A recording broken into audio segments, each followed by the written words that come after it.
Hello दोस्तों, राधे राधे, जय श्री कृष्ण। आज मैं आपके साथ शेयर करने जा रही हूँ मैं अपने लड्डू गोपाल को अक्षय तृतीया पर कैसे स्नान कराती हूँ, कैसे उनका श्रृंगार करती हूँ।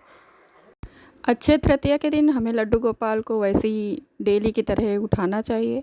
उठाकर उनको जल का भोग लगाना चाहिए, जो भी आप और फल वगैरह का भोग लगाना चाहे तो भोग लगा दीजिए।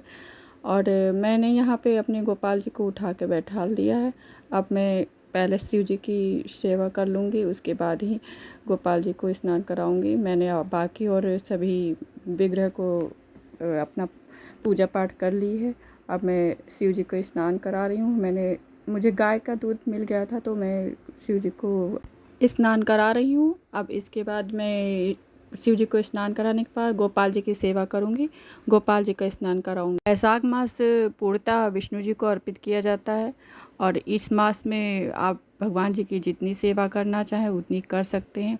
उसमें भी एक तिथि आपको दी गई है कि अगर आप पूरे महीने नहीं भगवान को सेवा कर पा रहे हैं तो केवल अक्षय तृतीया वाले दिन ही आप उनकी सेवा कर कर अच्छे फल प्राप्त कर सकते हैं। इस दिन की बहुत महत्व है। बिहारी जी में इस दिन चंदन सेवा शुरू की जाती है 21 दिनों के लिए और पूरा चंदन से विग्रह का श्रृंगार किया जाता है। बिहारी जी के उस दिन चरण दर्शन कराए जाते हैं। जो भी आप वृंदावन जाते हो उनका सानिध्य पाते हो तो इस दिन आप चरण दर्शन करने के लिए अवश्य जाएं। अक्षय तृतीया इस बार 30 अप्रैल को पड़ रही है। इस दिन हम लोगों को सुबह जल्दी स्नान ध्यान कर लेना चाहिए, सुबह जल्दी उठ जाना चाहिए। वो ब्रह्म मुहूर्त में उठकर हमें भगवान शिव की आराधना करनी चाहिए, सूर्य नारायण की आराधना करनी चाहिए।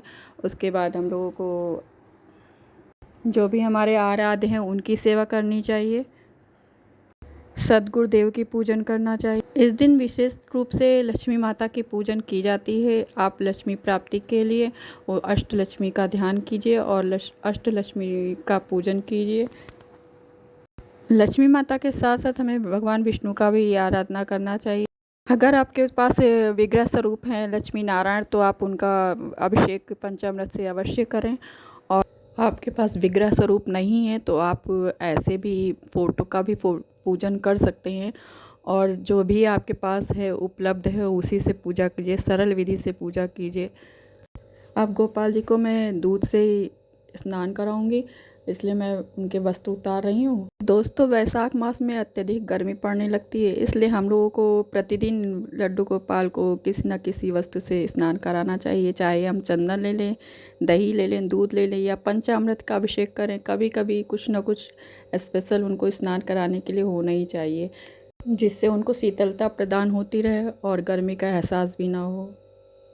गोपाल जी की सेवा में इस समय इत्र सेवा सबसे बड़ी सेवा मानी जाती है, क्योंकि बाज़ार में इस समय आसानी से कई तरह के इत्र प्राप्त हो सकते हैं, जैसे कि गुलाब है, मोगरा है और चमेली है, चंपा है। ये सब भगवान को अत्यंत शीतलता प्रदान करते हैं, इसलिए पिघलाकर भगवान की सेवा में उपयोग करें। यहाँ पे मैं अपने गोपाल जी को दूध से स्नान करा रही हूँ। दोस्तों, मैंने पहले भी बताया मैं यहाँ गाय का दूध ही यूज़ कर रही हूँ भगवान को नहलाने में, क्योंकि गाय का दूध ही भगवान को अति प्रिय है और गाय ही भगवान को अति प्रिय है, क्योंकि उनका नाम ही गोपाल कहा जाता है। लड्डू गोपाल नाम ही है उनका, इसलिए हम लोगों को जहाँ तक हो सके गाय के दूध ही यूज़ करना चाहिए पूजा में। और पंचामृत में दही भी गाय के दूध से ही बनाएं। घी का दीपक लगाएं तो वो भी गाय के दूध का ही बना हो, तभी आप ये दीपक जलाएं। यहाँ पे मैं इत्र सेवा दे रही हूँ प्रभु को। मैं यह गुलाब वाली इत्र का यूज़ कर रही हूँ भगवान के लगाने को। मेरे पास तुलसी का इत्र भी है, मैं कभी कभी उसको भी लगा देती हूँ।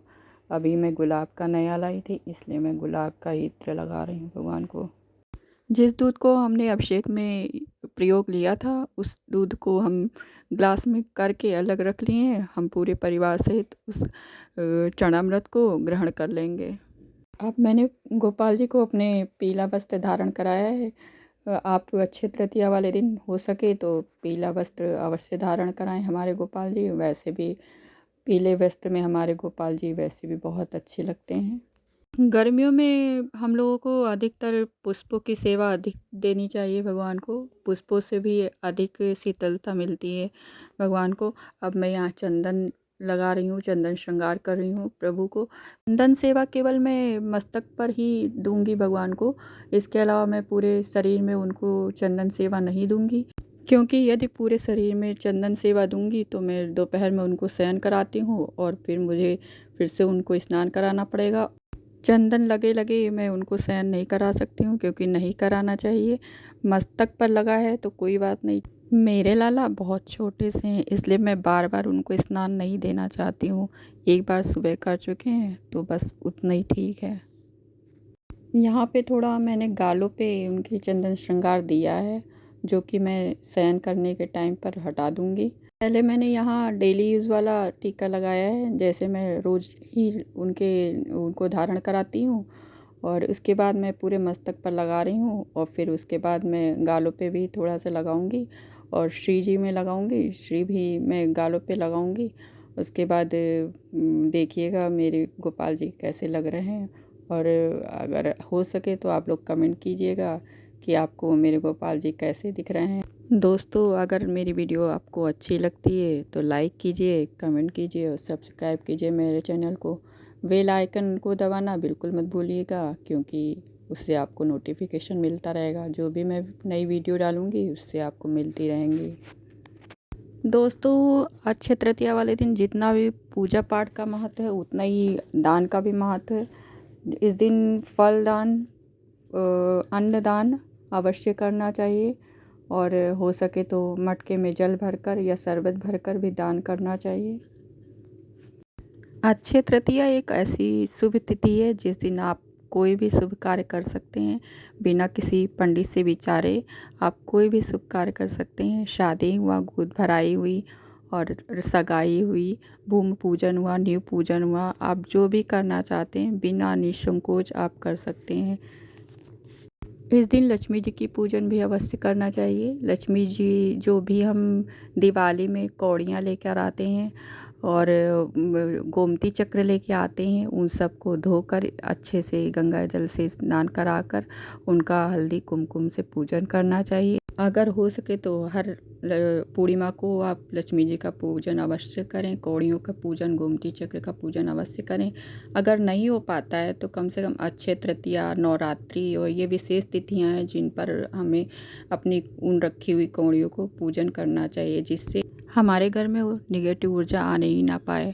क्योंकि उन कौड़ियों को, गोमती चक्र को लक्ष्मी जी का स्वरूप ही माना गया है। दिवाली में हम लोग भव्य तरीके से उनकी पूजन करते हैं, पर डेली यूज़ में हम उनकी पूजा नहीं कर सकते हैं, तो कभी कभी हम लोगों को उनको पूजा करना ही चाहिए, क्योंकि इससे नेगेटिव ऊर्जा हमारे घर से बिल्कुल चली जाती है और हमारे यहाँ सुख समृद्धि आ जाती है। यहाँ पर हमारे गोपाल जी बिल्कुल तैयार हो गए हैं चंदन वगैरह लगाकर। अब मैं पुष्प से श्रृंगार करूँगी उनका।